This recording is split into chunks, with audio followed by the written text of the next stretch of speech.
तो बच्चों, जैसा कि आप जानते हो, हम अपने 8वें पाठ पचमढ़ी के अभ्यास प्रश्न को कर रहे हैं और हमने अब तक इसमें भाषा से के अंतर्गत पहला प्रश्न कर लिया है। एक बार उसका मैं आपको फिर से बता देता हूँ, समझा देता हूँ हमने क्या किया।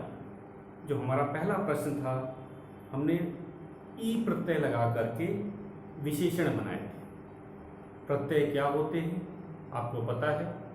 प्रत्यय वो शब्दांश होते हैं, शब्द के अंश होते हैं जो किसी शब्द के पीछे जुड़ते हैं और नए शब्द का निर्माण करते हैं। तो ई, बड़ी ई से बनने वाले शब्द थे जंगल से जंगली, साहस से साहसी, पहाड़ से पहाड़ी, अनुभव से अनुभवी, रेगिस्तान से रेगिस्तानी, मैदान से मैदानी, हिम्मत से हिम्मती, आलस से आलसी।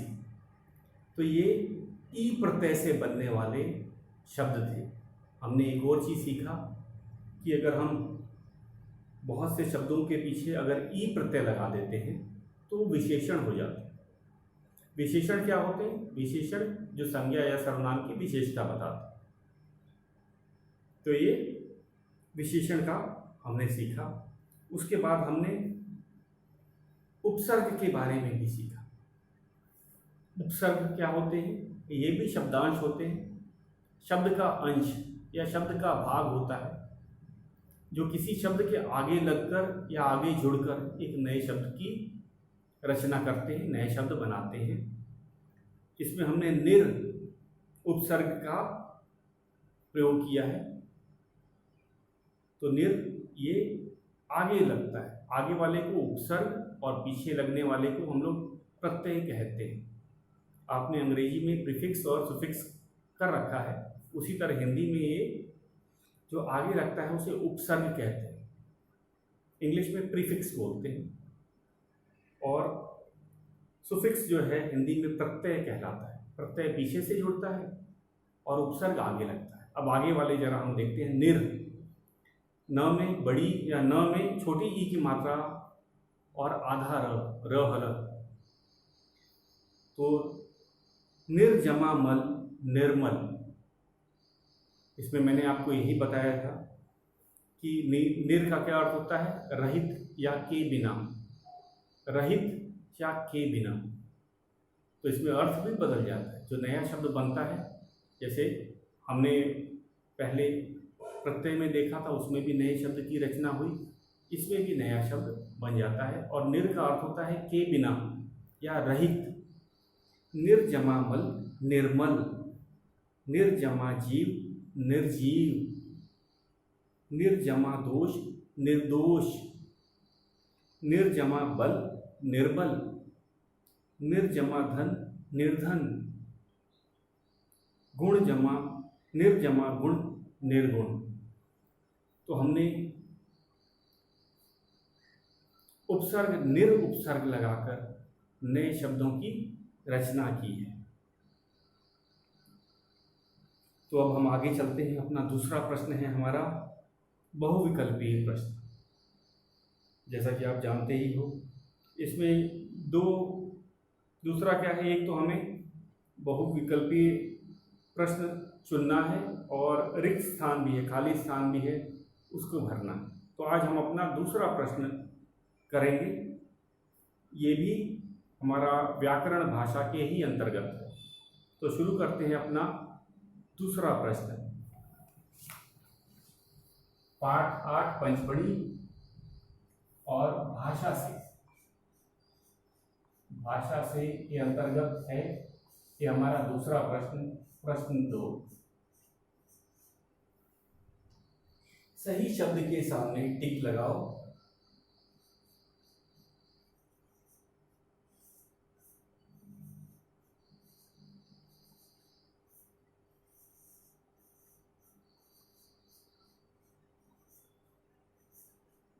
सही शब्द के सामने टिक लगाओ और खाली स्थान में लिखो।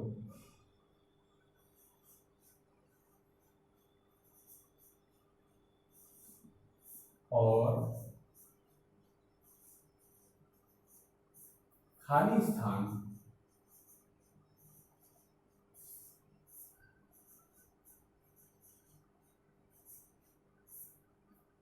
में लिखो।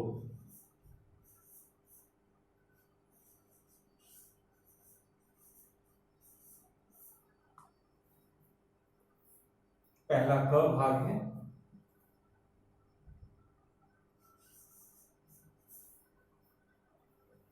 गुफा का दृश्य बहुत ही रिक्त स्थान था। कौन कौन से हमारे पास विकल्प हैं, एक बार हम विकल्पों को देख लेते हैं। पहला है आकर्षित, आकर्षण और आकर्षक।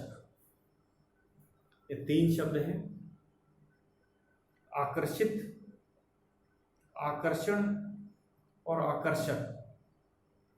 वाक्य है गुफा का दृश्य बहुत ही आकर्षित। सही नहीं है, क्योंकि अगर गुफा का दृश्य बहुत ही आकर्षित करता था, अगर ये होता तब आकर्षित चुना जाता, इसीलिए ये विकल्प गलत है। गुफा का दृश्य बहुत ही आकर्षण था, ये भी वाक्य सही नहीं है, क्योंकि आकर्षण, आकर्षक और आकर्षक ज़्यादा उपयुक्त है। तो हम आकर्षित और आकर्षण को ना लिखकर आकर्षक लिखेंगे। आकर्षक मतलब जो अपनी ओर आकृष्ट करे, खींचे। तो गुफा का दृश्य बहुत ही आकर्षक था। हमारा ये तीसरा विकल्प सही है। आपको टिक भी लगाना है और रिक्त स्थान भी भरना है। गुफा का दृश्य, गुफा का दृश्य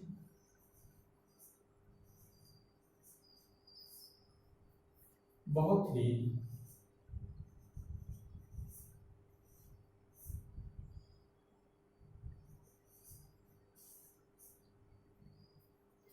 आकर्षक, आकर्षक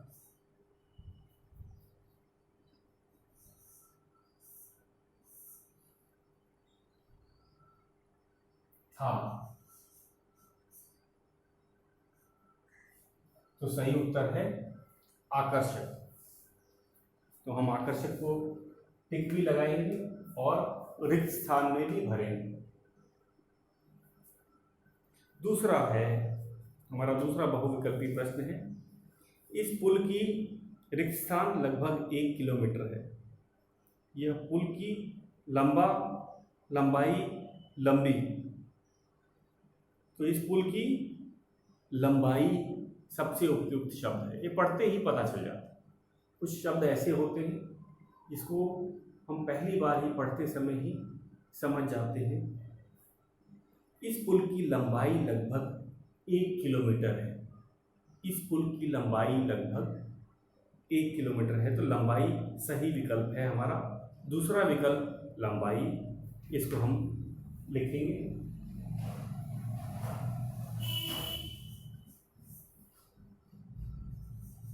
इस पुल की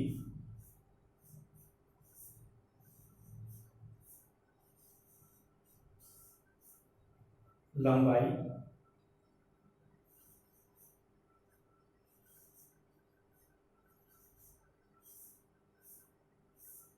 लगभग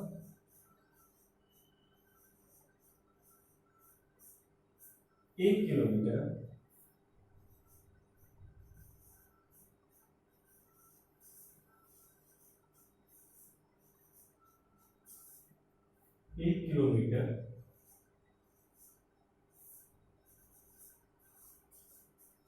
है।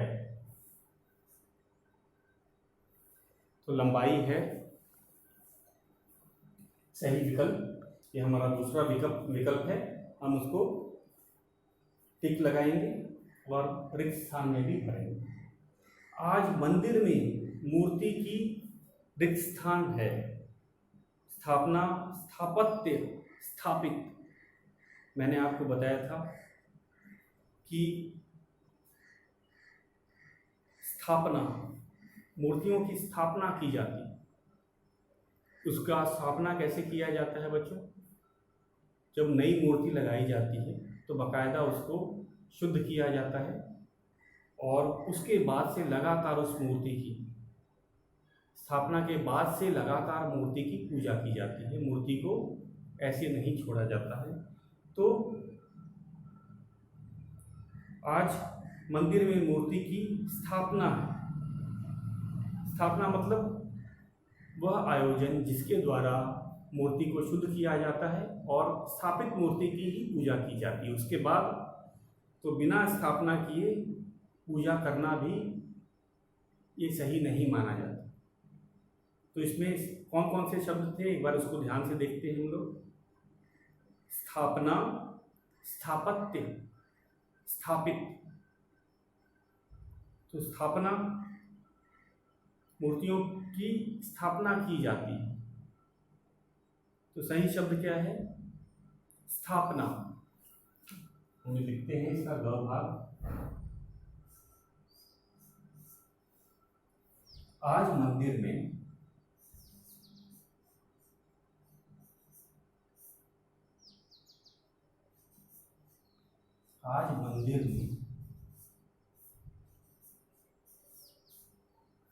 मूर्ति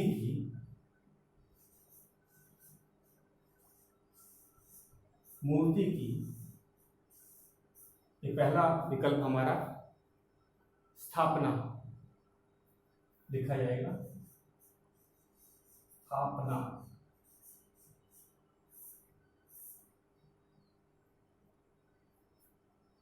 है, स्थापना है। तो सही विकल्प है हमारा पहला वाला। आज मंदिर में मूर्ति की स्थापना है और स्थापना हो जाने के बाद हम कहेंगे अब मंदिर में मूर्ति स्थापित है। घ है, हिमालय का डैश दर्शनीय है।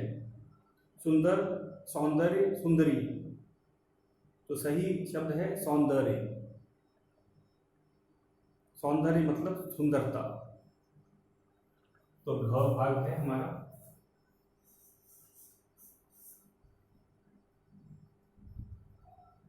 हिमालय का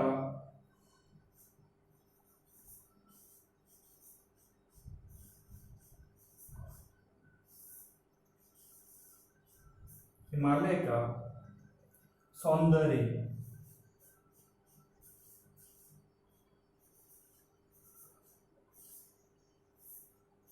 हिमालय का सौंदर्य दर्शनीय। दर्शनीय का अर्थ होता है दर्शन के योग्य। दर्शनीय का अर्थ होता है दर्शन के योग्य, या फिर हम लोग आम भाषा में कहते हैं देखने लायक। दर्शनीय का अर्थ होता है देखने लायक।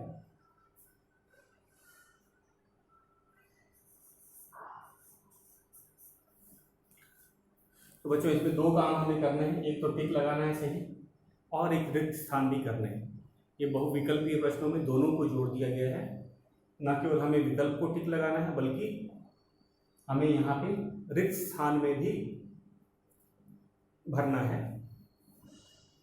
तो एक बार फिर से इनको दोहरा देते हैं और मैं चाहूँगा कि आप भी मेरे साथ इसको अपने पाठ्य पुस्तक में करें। ये हमें पाठ्य पुस्तक में ही करना है क्योंकि जगह दिया हुआ है। सही शब्द के सामने टिक लगाओ और खाली स्थान में लिखो। तो दोनों काम करना है, सही विकल्प को चुनना है और खाली स्थान में भी, रिक्त स्थान में भी लिखना है। क है, गुफा का दृश्य बहुत ही आकर्षक था। पूर्ण विराम, ये छूट रहा है, पूर्ण विराम होता है। गुफा का दृश्य बहुत ही आकर्षक था। इस पुल की लंबाई लगभग 1 किलोमीटर है। तो सही शब्द है लंबाई, यहाँ पे था आकर्षक। आज मंदिर में मूर्ति की स्थापना है। आज मंदिर में मूर्ति की स्थापना है। घर, हिमालय का सौंदर्य दर्शनीय है, दर्शनीय, यह होता है दर्शनीय। हिमालय का सौंदर्य दर्शनीय है, दर्शनीय का अर्थ होता है दर्शन योग्य, दर्शन के लायक, देखने लायक। सौंदर्य मतलब सुंदरता, हिमालय का सौंदर्य दर्शनीय है, सौंदर्य का अर्थ है सुंदरता, दर्शनीय का अर्थ होता है देखने योग्य। तो बच्चों ये था हमारा बहुविकल्पीय प्रश्न। हमने अलग अलग शब्दों में से सबसे उपयुक्त शब्द को चुन करके अपना रिक्त स्थान में लिखा है, अपना सही विकल्प हमने चुना है। तो ये आपको करना है। इसके बाद हम अपने अगले प्रश्न की तरफ चलते हैं। हमारा अगला शब्द है, अगला प्रश्न है तीसरा, इन शब्दों को पढ़ो और मूल शब्द लिखो। मूल शब्द से शब्द का निर्माण होता है। अभी हमारा मूल शब्द से शब्द का निर्माण हमें करना है। मूल शब्द क्या होता है? मूल शब्द से बहुत से शब्द बनते हैं, मूल शब्द से बहुत से शब्द बनते हैं और हम कहते हैं कि ये मूल शब्द के परिवार है। मूल शब्द से बनने वाले शब्दों को उसे शब्द परिवार भी कहा जाता है। मूल शब्द से अनेक शब्द बनते हैं और हम आम भाषा में भी कहते हैं ये इस मूल शब्द का शब्द परिवार है, या पर अगर एक शब्द है तो कहेंगे उस मूल शब्द के शब्द परिवार का सदस्य है। तो शब्द मूल शब्द से अब हम देखते हैं राष्ट्रीय, पहले पढ़ते हैं फिर हम इसके मूल शब्द पे चलते हैं। पहला शब्द है हमारा राष्ट्रीय, राष्ट्रीयता, राष्ट्रपिता, राष्ट्रपति, राष्ट्र।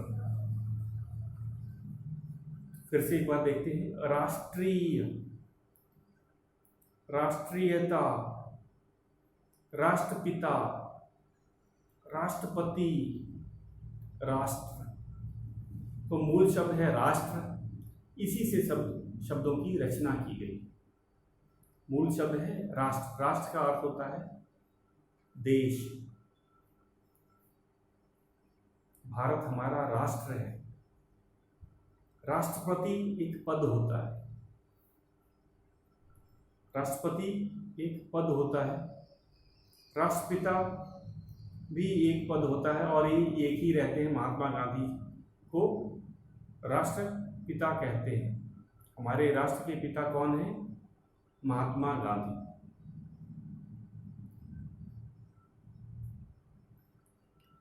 अब आ जाते हैं राष्ट्रीयता, राष्ट्रीय और राष्ट्रीयता। अब ये दो शब्दों को हम इसका अर्थ जरा सुन लेते हैं। राष्ट्रीय, जो राष्ट्र से जुड़ा हो, जैसे हमारा राष्ट्रीय ध्वज तिरंगा है,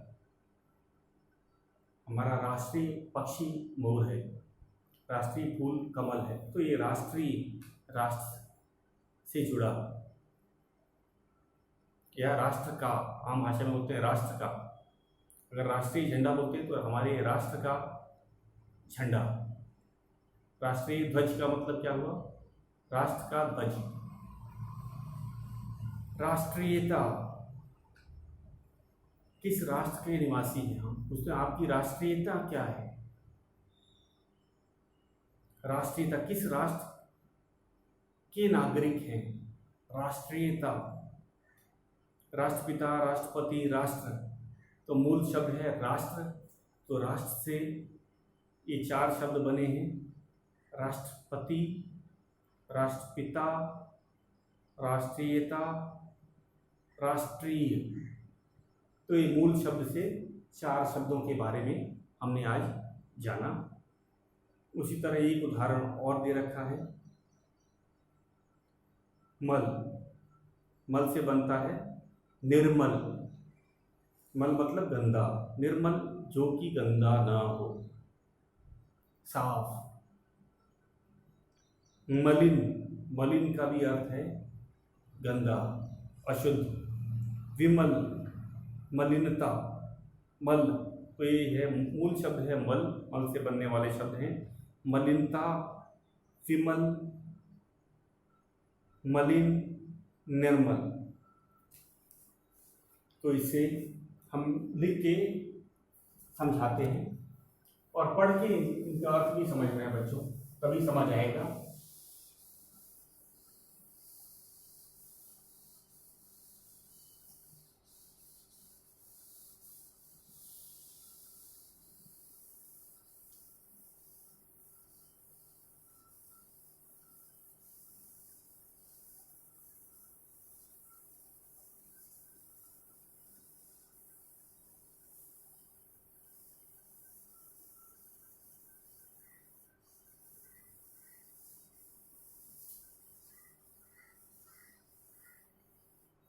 तो हमारा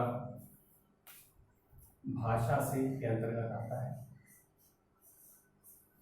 प्रश्न है तीसरा, प्रश्न तीसरा, इन शब्दों को पढ़ो और मूल शब्द लिखो। पढ़ना है, पढ़ना भी एक अभ्यास है, इसीलिए हम इसे अभ्यास प्रश्न कहते हैं। इसको शब्दों का उच्चारण बहुत मायने रखता है। मूल शब्द हम आखिरी में लिखेंगे, पहले शुरू करते हैं। इन शब्दों को, इन शब्दों को पढ़ो और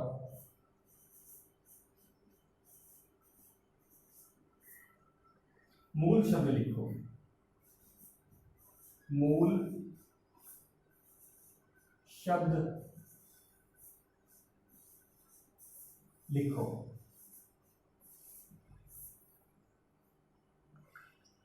पहला शब्द है हमारा राष्ट्रीय, राष्ट्रीय। दूसरा है राष्ट्रीयता,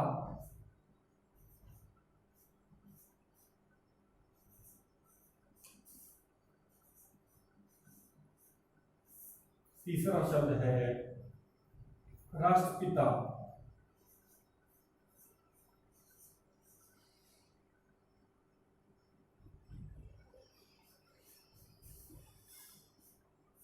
चौथा शब्द है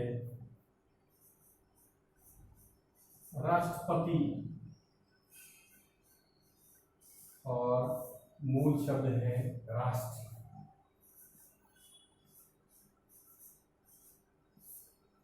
तो ये है हमारा मूल शब्द। मूल शब्द है हमारा राष्ट्र। मूल शब्द से बना है राष्ट्रीय, राष्ट्रीयता, राष्ट्रपिता, राष्ट्रपति। तो सभी शब्द इसी से, राष्ट्र से बने हैं, तो इसीलिए राष्ट्र को हम मूल शब्द कहते हैं। उसी तरह हम दूसरा है निर्मल।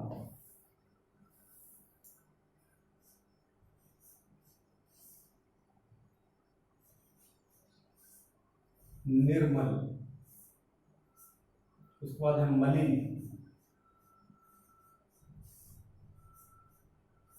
तीसरा शब्द है विमल।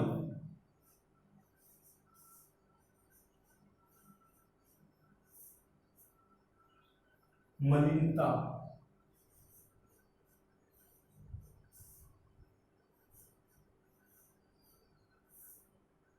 और हमारा मूल शब्द जो है वो है मल। तो ये शब्द में आ रहा है, मल जो है सब में आ रहा है, इसीलिए मूल शब्द का अर्थ होता है जिस शब्द से जो अन्य, इस शब्द परिवार के अन्य सदस्य जो हैं उनकी रचना हुई है या बने हुए, या बने हुए, हम क्या कहेंगे, बने हुए। तो यहाँ राष्ट्र से ही बने हैं, राष्ट्र सब में आ रहा है। यहाँ मल से भी बने हैं, मलिनता, विमल, मलिन, निर्मल। उसी तरह हम अपने तीसरे उदाहरण पे चलते हैं। सुंदरता।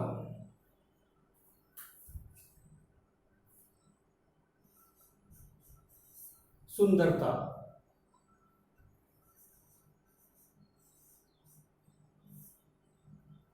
सौंदर्य,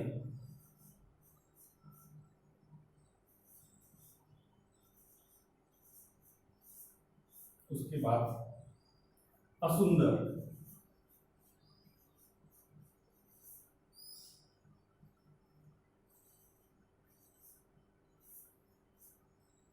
सौंदर्यहीन,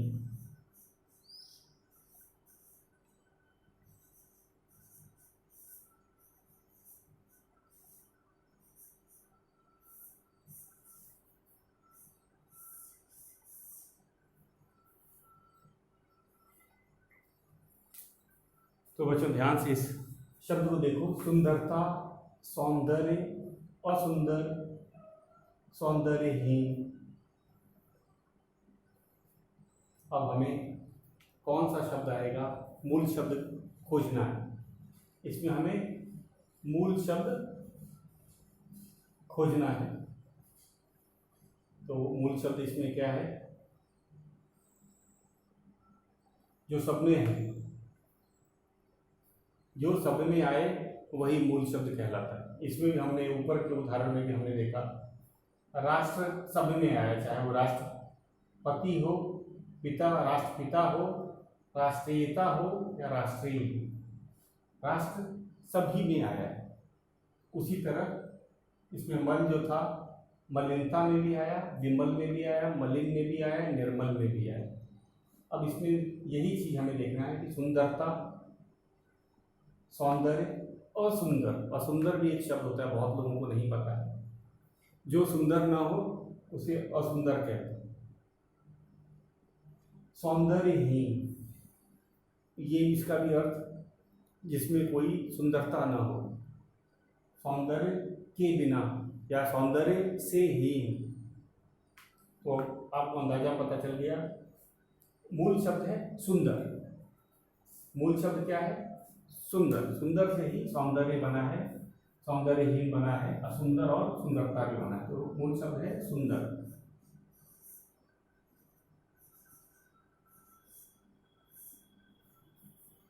अब हम अपने दूसरे शब्द पे आते हैं। दूसरा उदाहरण है निर्जल। क्या है, निर्जल।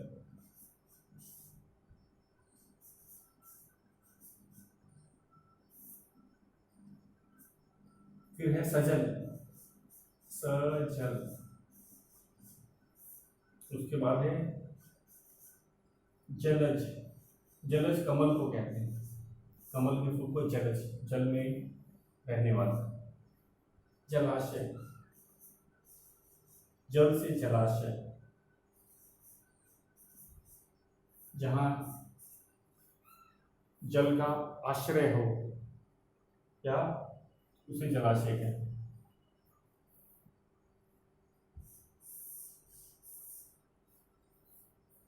तो यहां पे हमने देखा कि जल सब में आ रहा है। निर्जल है, निर्जल। निर्जल मतलब बिना जल के, निर्जल। तो जल सब में आ रहा है, तो मूल शब्द यहाँ पे क्या है, जल।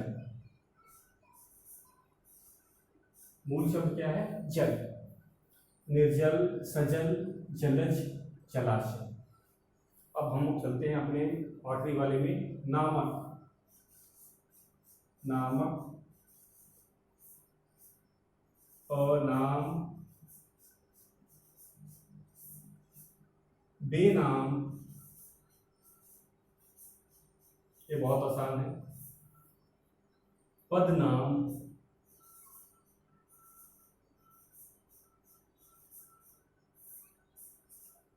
ये मूल शब्द बहुत आसान है। जो शब्द में आया, एक क्या पहचान है, जो सब में आया, नामक, अनाम, बेनाम, बदनाम। तो नाम सब में आया है, तो मूल शब्द हमारा नाम।